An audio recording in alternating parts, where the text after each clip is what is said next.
नाज़रीन आदाब, न्यूज़ 18 उर्दू में आपका इस्तकबाल है। मैं हूं विसाल आजम और आप देख रहे हैं खबर खास। मोहन भागवत ने फिर एक बार बयान दिया है और इस बार जो बयान है उस बयान के भी कई माने मतलब निकाले जा सकते हैं। एक तो ये फिर से कहना कि हिंदुस्तान में जो मुसलमान है वो कहीं बाहर से नहीं आए हैं। हाँ, जो पूजा पद्धति है यानी जो इस्लाम है वो बाहर से आया है। हालांकि इस पर एक बहुत लंबी बहस होती रही है कि बाहर से आया तो कौन लाया। जैसा ये इन्होंने इस बार फिर कहा है कि आक्रामकताओं ने लाया है, लेकिन उसके पहले भी बातें हैं कि वो कब आए थे और इस्लाम पहले कब से यहाँ पर मौजूद है। बहरहाल, लेकिन जो बात उन्होंने एक जो बड़ी बात है, जो हम कह सकते हैं जो सतह पर जो बात आकर तैर रही है, जो फजाओं में गूंज रही, वो ये है कि हर दिन एक मस्जिद में शिवलिंग क्यों तलाश करना है। फिर से सुनिए, हर दिन किसी मस्जिद में या एक मस्जिद में शिवलिंग क्यों तलाश करना है। ये उनका जो बयान है, जो बिटवीन द लाइन इसमें अब क्या है इसको समझने की जरूरत है। साथ ही उन्होंने ये भी कहा है कि ऐसे कोई भी मसले अब अगर कहीं आते हैं तो बेहतर यह है कि मिलजुल कर आपसी सहमति से इसका हल निकाला जाए। लेकिन कई बार ऐसा हो नहीं पाता है, कोर्ट में चला जाता है मामला, तो फिर जो कोर्ट का फैसला आता है उस पर उसे मानने के लिए तैयार रहना चाहिए। और हर दिन एक मस्जिद में शिवलिंग क्यों तलाश करना है, क्यों ढूंढना है, उन्होंने ये जो बात कही है इस पर बातें हो रही हैं। इस पर जो है लोग अपना अपना तबसरा कर रहे हैं कि मोहन भागवत के इस बयान का क्या मतलब है, वो ऐसा क्यों कह रहे हैं और क्या ऐसा कहना अब वक्त की जरूरत महसूस हो रही है। क्या ये एक पैगाम है उन तमाम लोगों को। कई बार हम अपने प्रोग्राम में इस बात पर चर्चा कर चुके हैं, जिसमें जो हमारे पैनलिस्ट उन्होंने ये भी उठाया है इस सवाल को कि भाई हम छोटे छोटे किसी भी संगठन का जिसका कल तक कोई वजूद नहीं था, हफ्ते भर पहले कोई वजूद नहीं था, उसके बातों पर हम चर्चा क्यों करते हैं। हम बड़े बड़े मुद्दों को क्यों पीछे रख देते हैं, इस पर चर्चा क्यों कर देते हैं। दरअसल इसकी जरूरत इसलिए आ पड़ती है कि कई बार ऐसे मुद्दे जो धर्म से जुड़े होते हैं वो इमोशनल होते हैं और लोगों का ध्यान सहसा उस पर चला जाता है, चाहे वो किसी भी कम्युनिटी के हों। लेकिन जब इस बारे में कुछ ऐसी बात जिससे तनाव पैदा हो सकता है उस पर जब चर्चा हो सकती है, तो कुछ ऐसी बातों पर चर्चा क्यों ना हो जिससे तनाव के कम होने या खत्म होने के उम्मीदें बढ़ती हैं। हमारे साथ चार खास मेहमान, उनका आपको उनसे उनका तारुफ आपसे कराएंगे। आप बने रहें हमारे साथ, अगले आधे घंटे तक इसी खास मौजू पर होगी बातचीत। अब हमको कोई आंदोलन वगैरह करना नहीं, मुसलमानों ने तो नहीं मानना चाहिए, हिंदुओं ने भी ये नहीं करना चाहिए। प्रतीकात्मक कुछ हमारी विशेष श्रद्धा थी, ऐसे स्थानों के बारे में हमने कहा, लेकिन रोज एक मामला निकालना नया, ये भी नहीं करना चाहिए। हमको झगड़ा क्यों बढ़ाना है।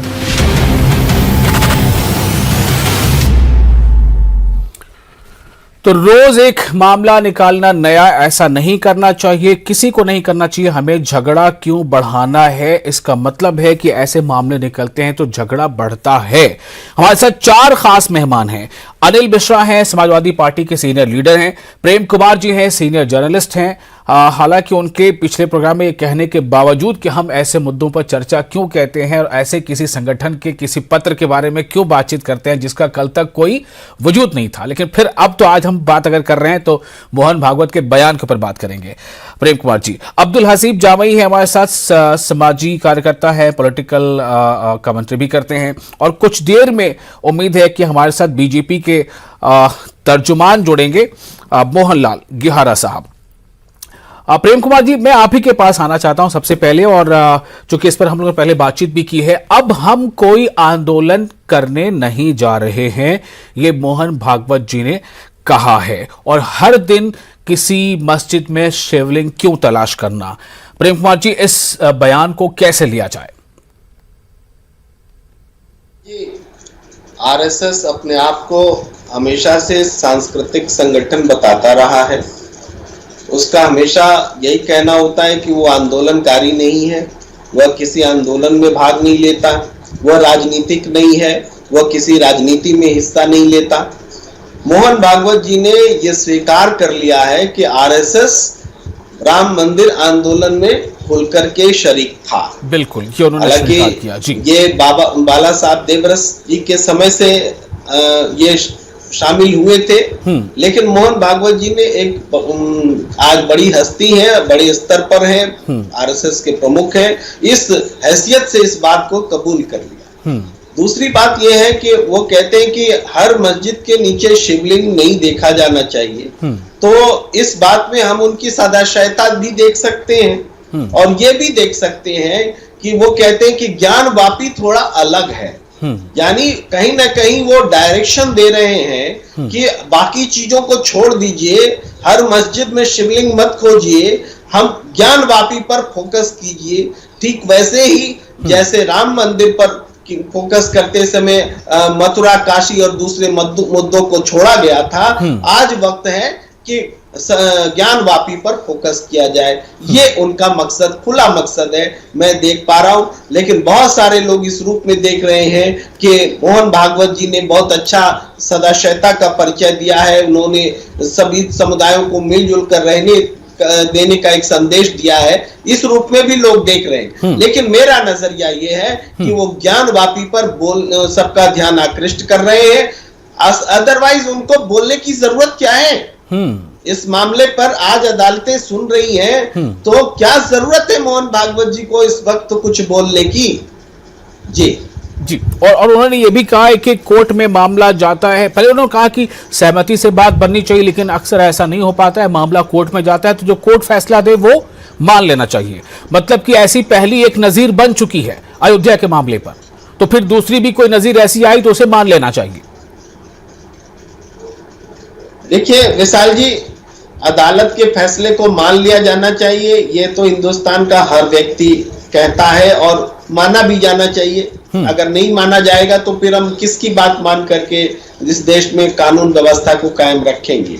हम अदालत के फैसले से सहमत हो, असहमत हो, हमारा मन दुखी हो, खुशी हो, इससे कोई फर्क नहीं पड़ता, लेकिन अदालत का फैसला हमें मानना है। ये मान करके ही देश में शांति व्यवस्था बनाई रखी जा सकती है। तो इस हिसाब से ये चैलेंजेबल नहीं है उनका वो बयान, लेकिन जो पूरे रूप में बयान को देखा जाना चाहिए कि मोहन भागवत जी को ये क्या जरूरत पड़ी अभी इस तरह के बयान को देने की। तो हमें जो उनकी मंशा नजर आती है वो आज जो पूरे देश में एक माहौल बना हुआ है उसको वो एक डायरेक्शन देते हुए प्रतीत होते हैं कि छोटे छोटे मुद्दों को भूल जाओ, फोकस करो ज्ञानवापी पर। ठीक है, हमारे साथ मोहनलाल ग्यारा साहब जुड़ चुके हैं, तर्जमान बीजेपी। मोहनलाल साहब, आपने भागवत जी के बयान को सुना होगा। उन्होंने जो कहा है कि हर दिन एक मस्जिद में शिवलिंग क्यों तलाशना, और उन्होंने ये भी कहा है कि कुछ प्रतीक चिन्ह जिससे हमारी आस्था है वो कुछ मामला अलग है, मामला कोर्ट में है, लेकिन हर दिन किसी मस्जिद पर ये क्यों तलाशना। बहुत सारी और बातें हैं उनकी जो उन्होंने कही, उसको अगर आप बारीकी से देखें तो उसमें कई दिशा, कई निर्देश भी मिलते हैं। प्रेम कुमार जी ने अपना तबसरा किया है। मैं आपसे जानना चाहता हूं कि मोहन भागवत जी के इस बयान को आपने कैसे समझा और क्या अपने दर्शकों हमारे दर्शकों को बताना चाहेंगे? मोहनलाल ग्यारा साहब, देखिए जो बात आप कर रहे हैं और जिस तरह आपने बोला, मैं उस बात को आगे बढ़ाता हूं जो हमारे पूज्य सरसंघचालक जी ने बात कही है। आप उस बात को जरा देखिए कि गहराई में जाइए। उन्होंने कहा है जैसे आज जब विवाद होता है तो बोलते हैं साहब नहीं ये मस्जिद, यहाँ पर मंदिर नहीं था। तो उन्होंने कहा है कि वास्तव में जिन जिन स्थानों पे मंदिरों को तोड़ के मस्जिद बनाई गई, भाई उस पर तो अधिकार हमारा ही है ना साहब। तो यदि हमारा अधिकार है तो आप उसको अननेसेसरी विवाद ना करें, आपसी भाईचारा बनाए रखें, जो गंगा जमनी तहजीब है वो बनाए रखें, लेकिन जहां शिवलिंग है वो उससे अपनी बात करें।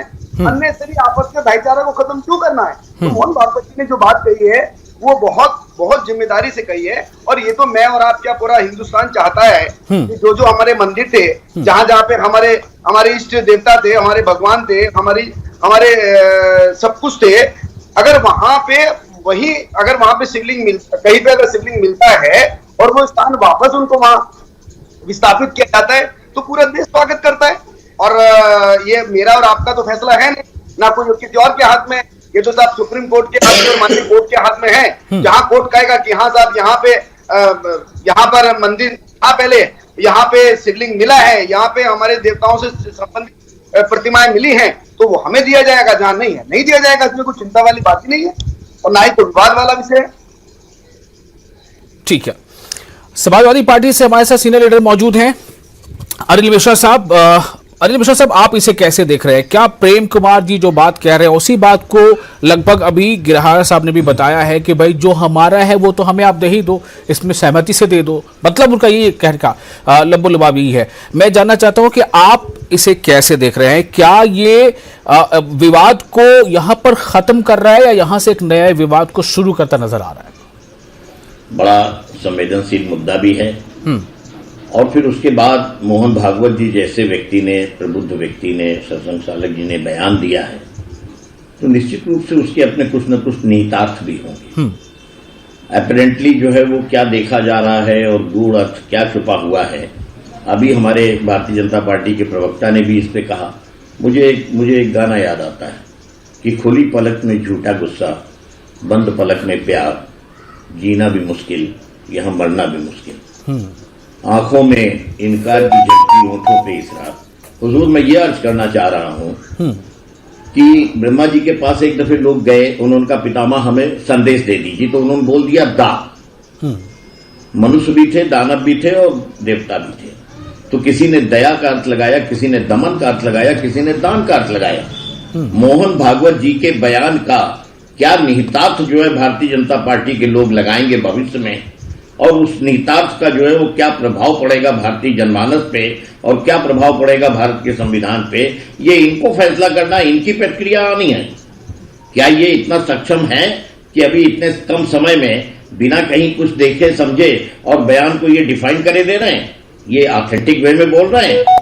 इनकी अपनी जो है वो नीति क्या रही? ये कहते रहे सबका साथ, सबका विश्वास, और होता क्या रहा? सत्यानाश, सबका विनाश। तो क्या स्थितियां बनने जा रही हैं, इसके ऊपर हमसे ये पूछ रहे हैं। ये तो लोग क्या देखेंगे, क्या समझेंगे, और खास तौर पे आपके यहाँ की क्या पॉलिसी लाइन रहेगी? आप चुनावी रणनीति की बात कहीं करते हैं, सांस्कृतिक बात कहीं करते हैं, कहीं पे बरी होते हैं, कहीं पे आप अपने को इन्वॉल्व करते हैं। ये इनको जवाब देना है हुजूर। इन्होंने इस बयान को किस तरीके से लिया है? हम तो जो है वो अपने यही कह सकते हैं कि वो इधर देख रहे हैं या उधर देख रहे हैं। हम देखने वालों की नजर देख रहे हैं। हम देख रहे हैं कि हिंदुस्तान के आम आवाम के हक में कहां पे क्या बात जाएगी। हम देख रहे हैं कि भारत के संविधान के अंतर्गत क्या बात होगी, और जहां पे हमको इनका ध्यान आकर्षित करना होगा हम करेंगे। ठीक है, अनिल मिश्रा साहब ने अपनी बात रख दी है। 11 साहब मैं आपके पास आता हूं, थोड़ा वेट करें, मैं आता हूं आपके पास। अब्दुल हसीब जामी हमारे साथ मौजूद हैं। अब्दुल हसीब साहब, मोहन भागवत का ये बयान क्या है? क्या मैंने जो जैसा कहा कि यहां पर एक तनाज़ों का चैप्टर, एक बाब बंद हो रहा है, या यहां से नया बाब शुरू हो रहा है, उसके लिए राह दिखाई जा रही है? जी बहुत शुक्रिया। ये तो देखने वाले की नजर है कि वो क्या इसमें देखता है, या ये कि यहाँ पे ये मैटर क्लोज होता है या फिर यहाँ से एक नए बाब की शुरुआत होती है। ये एक बात जाहिर है कि जो है इनका जो है मोहन भागवत जी के इस बयान का जो है मैं स्वागत करता हूँ कि यहाँ पे ये चीज बंद होनी जानी चाहिए। हर उसमें जो है सारी चीजें नहीं ढूंढनी चाहिए, और खास तौर पे उन्होंने एक शोषा जो छोड़ दिया है ज्ञान कॉपी के तरफ से, मुझको ऐसा लगता है इस पे उन्होंने फोकस करने की बात कही। और उन्होंने ये जो बात कही कि भारत को विश्व गुरु बनाने की, हम भी चाहते हैं, और मैं कह रहा कि एक एक भारतीय चाहता है कि भारत को विश्व गुरु बनाया जाना चाहिए। लेकिन इसकी ये भी है कि मतलब ऐसा ना हो कि नफरत फैलती जाए, मोहब्बत बांटिए। हर चीज को एकदम कंट्रोवर्शियल होकर के न देखा जाना चाहिए। एक मौत से मैं एक शेर ये कहूंगा कि एक किसी शायर का है कि एक मौत से शादाब है ये दोनों किनारे, जो है तेरे मन में मेरे मन में भी वही है। हर हिंदुस्तानी का, चाहे वो मुस्लिम हो, हिंदू हो, चाहे सिख हो, चाहे ईसाई हो, हर उसको जो है जुड़ करके काम करते हुए भारत को आगे ले जाने की बात करनी चाहिए, न कि किसी की आस्था से खिलवाड़ होना चाहिए, न कि इस तरीके से कोई काम होना चाहिए। जी आजम साहब। ठीक है, अब 11 साहब बोले, आप कुछ कहना चाह रहे थे? देखिए, मैं तारीफ करूंगा जो अभी मेरे भाई बोल रहे थे, बहुत खूबसूरती के साथ, बड़ी मोहब्बत के साथ उन्होंने जो बात रखी। देखिए, भाईचारा हमारी प्राथमिकता है। किसी के धर्म को बिना छेड़छाड़ करे आप अपनी लाइन को लंबा कीजिए, ये हमारी सब होनी चाहिए। इस देश की अखंडता बनी रहनी चाहिए। हम सब हिंदुस्तानी हैं। कितनी प्यार से उन्होंने इस बात को कहा, मैं उनको सलाम करता हूँ। देखिए, दूसरी बात मैं फिर कहता हूँ, अपनी बात को दोहराता हूँ कि जो आज पूज्य संचालक जी का जो वक्तव्य है वो इसी बात को लेके है कि आप कहे आपस में लड़े मरे जा रहे हैं। अरे मोहब्बत के साथ भी तो काम हो सकता है। ये देश जो है संविधान के हिसाब से चलता है और संविधान इस बात को मानता है। और आपको लगता है कि यदि किसी जगह पे, चाहे वो मस्जिद हो या कुछ और जगह हो, अगर आपको वहां पे ऐसा लगता है कि भाई यहाँ पे पहले मंदिर था, वो टूटा है, उसको ध्वस्त किया गया है, तो आप जाइए को लेकर सुप्रीम कोर्ट जाइए, अपनी बात रखिए और जो सुप्रीम कोर्ट फैसला करेगा हम सबको मानने। चिंता इस बात की जा रही है कि अब एक बड़ा वर्ग है बौद्धों का, वो सवाल उठाने लगा है कि बहुत सारे मंदिरों के नीचे बौद्ध मठ हुआ करते थे, हमें उसकी भी खुदाई चाहिए, उसके निशान मिल जाएंगे।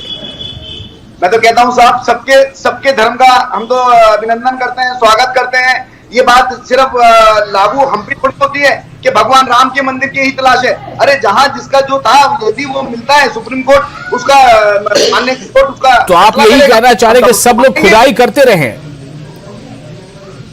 देखिए मैं कहता हूं आपस में लड़े। कुछ सरकारों ने इससे पहले जो आपस में हिंदू मुस्लिम करा के इस देश का बेड़ा गर्क कराया, इस देश को दो टुकड़ों में बांटने का काम किया, इस देश के अंदर लगातार हिंदू मुस्लिम के नाम पे कत्ल होते रहे, खून की नदियां बहती रही। अरे साहब, उससे अच्छा है कि संविधान को मानिए, आप अपनी बात को रखिए और जो माननीय कोर्ट तय करेगा उसको मानिए। अनिल मिश्रा साहब, माननीय कोर्ट से पहले पार्लियामेंट भी है जो कानून बनाता है, जो विधायिका है जो कानून बनाती है, उसने कानून बनाया 1991 में।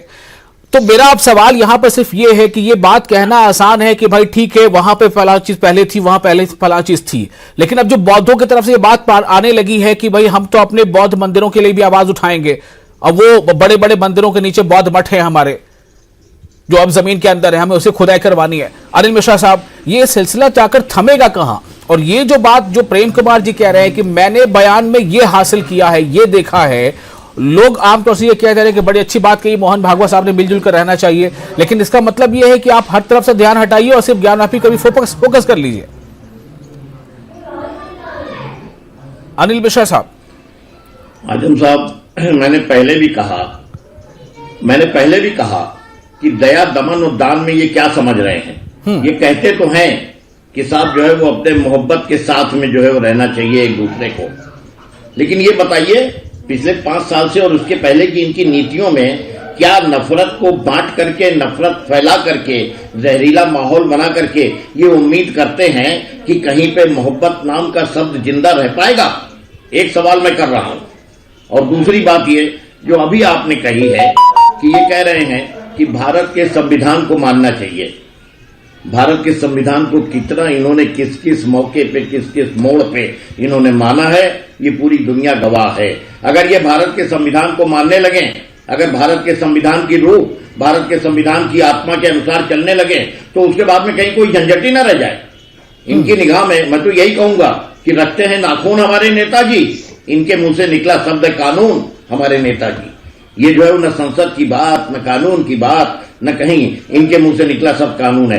इसीलिए मैं कहता हूं कि आने वाला वक्त बताएगा कि मोहन भागवत जी के बयान के बाद में ये जो कथित उनके अपने जो है समर्थक हैं, जो नीति निर्देशक तत्व जहां से जो कुछ कहता है उसके शब्द को ये क्या मानते हैं? ये दया मानते हैं कि दमन मानते हैं या दान मानते हैं? ये नफरत फैलाएंगे आगे हिंदुस्तान में या मोहब्बत की बात होती? हिंदुस्तान का मिजाज है कि मोहब्बत जो है सदियों रहा है दुश्मन, दौरे जहां हमारे ऊपर जो है बहुत से जो है अपने आक्रांता भी आए, हमने जो है विदेशी शासन को भी हम गुलाम रहे, लेकिन हिंदुस्तान का जो मिजाज है, हिंदुस्तान की जो तहजीब है गंगा जमनी, वो अखंडित रही है, वो नष्ट नहीं होती है। ये इनके कृत्य बताएंगे कि ये कैसे लेते हैं उस बयान को। ठीक है, मैं दूसरा मिश्रा कहते रहा हूं कि कुछ बात है कि हस्ती मिटती नहीं है हमारी, और जो आपने मिश्रा कहा था। प्रेम कुमार जी, मैं आपके पास आ रहा हूं।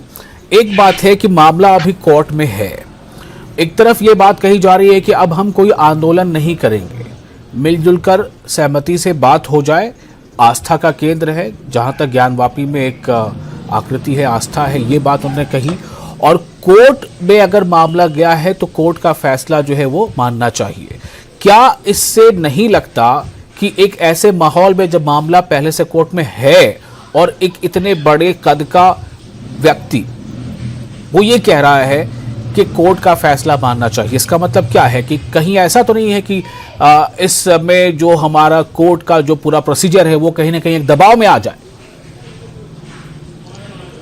देखिए विशाल जी, इस पर टिप्पणी करना बहुत जरूरी नहीं लगता, क्योंकि अदालत तो हमेशा अपने आप को सुधार और सुधार की ओर अदालत बढ़ती है। अदालत से गलतियां भी होती है तो अदालत उसको सुधारता भी है, ये हमेशा है। पर मोहन भागवत जी जो कुछ बोल रहे हैं, मोहन भागवत जी जिस चीज को स्वीकार कर रहे हैं कि उन्होंने राम मंदिर आंदोलन का नेतृत्व किया संघ ने, यानी बाबरी मस्जिद का विध्वंस उसकी भी जो तालिक है उसको भी वो प्रकारांतर से स्वीकार रहे हैं। ये बात फैक्ट है। और दूसरी बात एक महत्वपूर्ण कह रहे हैं कि आक्रांताओं ने मंदिर तोड़े, ये बात वो कहते हैं। आज के संदर्भ में हम आक्रांता का मतलब सिर्फ मुगलों का आक्रमण मान लेते हैं और मुगल को आक्रांता बोलते हैं।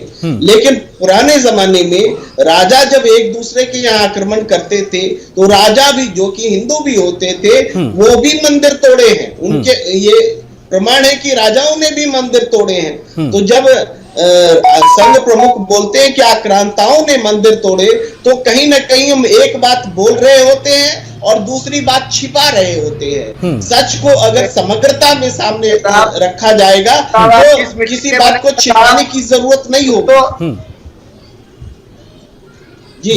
जी 11 साहब बोले। जी मैं कह रहा हूँ, ये भाई साहब हमारे किस मिट्टी के बने हुए हैं। अरे साहब, राजाओं में वो हमारे घर का मामला था, वो राजाओं ने क्या किया, कैसे किया, वो घर के लोग थे। अरे ये तो वो लोग लुटेरे आए थे इस देश के अंदर जिन्होंने लूट के गए, जिन्होंने हमारे धन को भी लूटा, हमारी अस्मिता को भी लूटा। आप उनकी कंपैरिजन कर रहे हैं हमारे राजाओं के साथ। अरे साहब, ये घर की बात, राजा ने अगर ऐसा किया है तो वो हमारे घर के अंदर की बात है। वो हम तो लुटेरों की बात कर रहे हैं, जो देश में लुटेरे आए, जिन्होंने हमारी बहन बेटियों के साथ उनकी अस्मिता को तार तार किया, हमारे धन को लूटा, हमारे मान सम्मान को लूटा, हम उनकी बात कर रहे हैं। ठीक है 11 साहब, ठीक है, आपने अपनी बात बोली। प्रेम कुमार सिंह जी से जवाब ले लेते हैं। प्रेम जी देखिए, अगर आक्रांता सिर्फ लुटेरे थे और धार्मिक रूप से हिंदू धर्म के खिलाफ आक्रामक नहीं थे, उन्होंने हिंदुओं के खिलाफ कुछ काम नहीं किया और सिर्फ लुटेरे थे, तब तो बहस ही खत्म हो जाती है। सच तो यह है कि बहस इसलिए है कि हम उन आक्रांताओं को हिंदुओं के खिलाफ मानते हैं, इसी वजह से बहस होती है। यहाँ मूर्ति, अगर हिंदू मूर्ति तोड़े तो कोई बात नहीं है और कोई लुटेरा मूर्ति तोड़े तो गलत बात है। ये कैसी दलील है? अरे आप मूर्तियां अगर तोड़ी गई हैं अतीत में, सबने तोड़ी है, तो हमें दृष्टि भी समान रखनी पड़ेगी। मैं इसमें भाई साहब आपको एक बात बता देता हूं। चलिए 11 साहब, मेरे पास अब वक्त नहीं रह गया है, माजरत चाहूंगा। मैंने इसलिए एक सवाल ये उठाया था कि कब तक खुदाई करेंगे और कितनी खुदाई करेंगे। बहुत सारी कम्युनिटी है जो ये दावा करती है कि उसके नीचे हमारे धर्म के प्रतीक हैं, कोई दूसरी कम्युनिटी को कहती है और उसके भी नीचे जाएंगे तो हमारे धर्म के प्रतीक हैं। कब तक खुदाई होती रहेगी? बहरहाल मोहन भागवत इस कहने का मतलब जो भी निकाला जाए, हमारा पैगाम तो मोहब्बत है, जहां तक पहुंचे। बहुत शुक्रिया, आदाब।